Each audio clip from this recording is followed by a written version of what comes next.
قرآن جیسی کتاب موجود ہے جس کے متعلق اللہ نے خود فرمایا ان ھذا القرآن یہدی للتی ہی اقوم۔ کسی بھی قوم کی، کسی بھی انسان کی سب سے صحیح رہنمائی اگر کوئی کر سکتی ہے تو وہ قرآن کریم ہے۔ تو بدقسمتی دیکھیے، یہ محراب و منبر جہاں سے قرآن کی تعلیم دینی تھی، لوگوں کو قرآن کی طرف راغب کرنا تھا، وہاں سے یہ کہا جاتا ہے کہ آپ قرآن نہ کھولنا، آپ نہ پڑھنا، ہم آپ کو سمجھائیں گے۔ بھائی آپ نے کیوں نہیں پڑھنا؟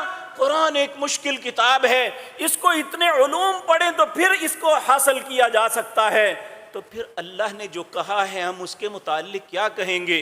وَلَقَدْ يَسَّرْنَا الْقُرْآنَ لِلذِّكْرِ فَهَلْ مِن مُدَّكِرٍ، میں نے اس قرآن کو آسان بنایا ہے، کوئی ہے اس سے نصیحت لینے والا؟ ہم میں سے ہر انسان اس کو تسلیم کرتا ہے کہ قرآن کتاب ہدایت ہے، قرآن ہماری رہنمائی کے لیے اترا ہے۔